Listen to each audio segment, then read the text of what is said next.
वैसे तो हमारे देश की ज़्यादातर राजनीतिक पार्टियां यह दावा करती हैं कि वह जाति धर्म की सियासत नहीं करती, यानी वह पूरी तरह से निष्पक्ष हैं, पूरी तरह से सेकुलर हैं। लेकिन उनका यह झूठ हर चुनाव में पकड़ा जाता है और चुनाव के बाद भी सरकारों पर आरोप प्रत्यारोप करने में, एक दूसरे को नीचा दिखाने में राजनीतिक पार्टियां जाति धर्म के मुद्दों को उठाने में गुरेज नहीं करती। उत्तर प्रदेश में इन दिनों जातिवाद की राजनीति एक बार फिर चरम की ओर बढ़ रही है। विकास दुबे के मामले के बाद उत्तर प्रदेश में ब्राह्मणवाद की राजनीति, ब्राह्मणों को लेकर राजनीति तेजी से हो रही है। नमस्कार, आप देख रहे हैं द इंडियन ओपिनियन, मैं हूं दीपक। विकास दुबे के मामले में सभी पार्टियां यह कह रही हैं कि उन्हें किसी भी अपराधी से कोई सहानुभूति नहीं है। विकास दुबे एक दुर्दांत अपराधी था, उसने 8 पुलिसकर्मियों की निर्मम हत्या की थी, इसलिए विकास दुबे से किसी को भी सहानुभूति नहीं होनी चाहिए।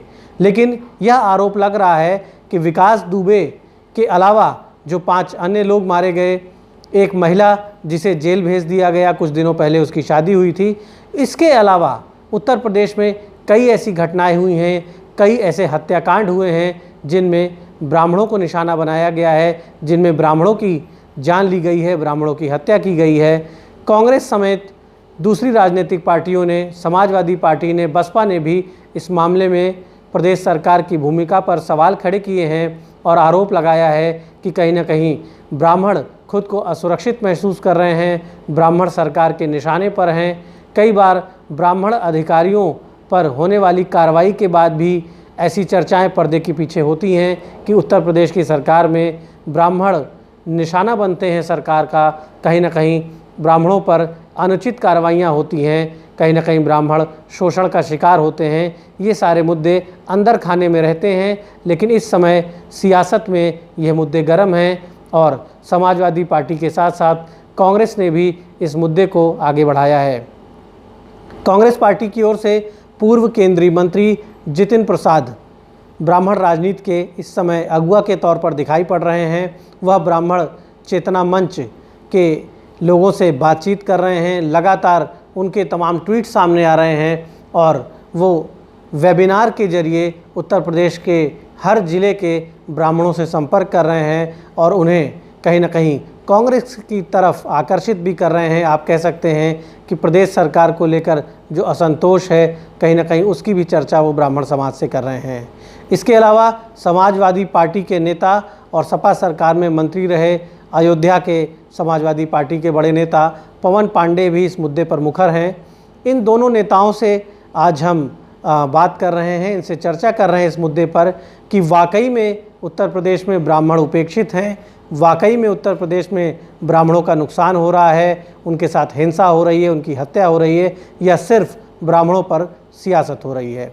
हम बात करते हैं सबसे पहले जितिन प्रसाद जी से।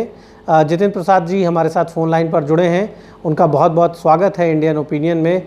जितिन प्रसाद जी, जो कुछ घटनाएं उत्तर प्रदेश में पिछले दिनों में हुई हैं, उसके बाद एक नई राजनीति देखने को मिल रही है और ये भी कहा जा रहा है कि ब्राह्मण खुद को असुरक्षित महसूस कर रहे हैं उत्तर प्रदेश में। इसमें सच्चाई कितनी है और सियासत कितनी है? पार्टी की तरफ से मैं बता सकता हूँ जी जी कि कानून व्यवस्था में तो चारों तरफ आप देख ही रहे हैं, कानपुर से लेके जो अभी आज ही हुआ है, लखीमपुर में हुआ है, रोज हत्याएं हो रही, रोज कानून व्यवस्था की जो स्थिति है उत्तर प्रदेश से, वो किसी से छुपी नहीं, पूरे देश में चल रहा है। और जहां तक ब्राह्मण समाज का सवाल है, मैंने एक ब्राह्मण चेतना परिषद का गठन किया है, नॉन पॉलिटिकल जी हाँ। और उसके द्वारा मैं प्रत्येक जिले में संवाद कर रहा हूँ लोगों से, ब्राह्मण वर्ग के, और मुख्य रूप से युवाओं में, ब्राह्मण युवा। वो जूम कॉन्फ्रेंस होती है जी हाँ। टेक्नोलॉजी, उसमें थोड़ी, तो इसमें युवा ज्यादा प्रेरित होता है क्योंकि अभी इतना इसका चलन नहीं है। तो लोगों की तरफ से एक ही चीज आ रही, की भावना आ रही कि ब्राह्मण समाज असंतुष्ट है, उसको दबाया जा रहा है और उसको न्याय नहीं मिल रहा। बहुत सी जगह हत्याएं जहाँ हुई हैं, वहां मैं खुद गया, बस्ती और मैनपुरी आप जाइए, जी हाँ। तो पीड़ित परिवारों के जो हैं परिजन, वो अभी तक न्याय नहीं मिल पाया है। और अच्छा, कुछ ऐसी जो विकास दुबे से जुड़ी जो घटनाएं हुई, विकास दुबे का इनकाउंटर और उनके साथियों का इनकाउंटर, क्या हाँ हाँ हाँ। इस विशेष घटना विशेष के बाद ये माहौल सामने आया है या और भी नहीं, चीजें हम इसकी तो पहले से पृष्ठभूमि दो, में जुड़ी हुई हैं? मैंने तो ये ब्रह्म चेतना यात्रा निकाली थी लॉकडाउन से पहले, जहाँ जहाँ हत्या हुई ब्राह्मणों में। और मैं झांसी गया था, मैं अमेठी गया था, बस्ती गया था, मेरठ गया था, तब से हत्याएं हो रही हैं और न्याय नहीं मिल पा रहा लोगों को। विशेष रूप से ब्राह्मण लोगों को दबाया जा रहा है, तो क्या वजह है? कुछ तो वजह होगी, लोगों को लगता है कि सरकार साथ नहीं दे रही। तो आपने सुना पूर्व केंद्रीय मंत्री जितिन प्रसाद जी को। उन्हें हम धन्यवाद देते हैं कि उन्होंने इंडियन ओपिनियन पर समय दिया और वो साफ तौर पर खुलकर नहीं कह रहे हैं कि वो ब्राह्मणों की सियासत कर रहे हैं, लेकिन वो कांग्रेस के बड़े नेता हैं, सांसद भी रह चुके हैं, केंद्रीय मंत्री भी रह चुके हैं।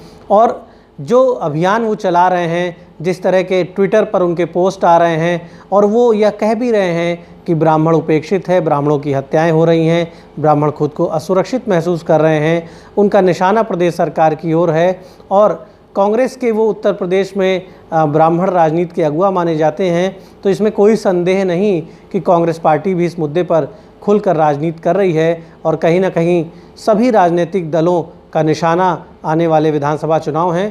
पवन पांडे जी भी हमारे साथ फ़ोन लाइन पर जुड़े हैं। उत्तर प्रदेश की सरकार में मंत्री रह चुके हैं, अखिलेश यादव की सरकार में, और उनके खास सिपह सलारों में हैं, अयोध्या के बड़े नेता हैं। पवन पांडे जी, आप उत्तर प्रदेश की सरकार में मंत्री भी रह चुके हैं।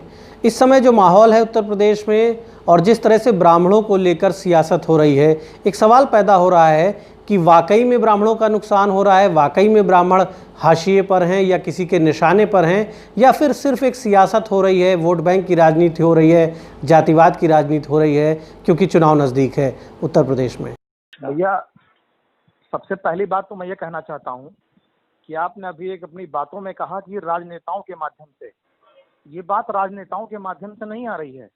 सबसे पहले इस बात को उत्तर प्रदेश के ब्राह्मण समाज की आम जनता ने बोलना शुरू किया है।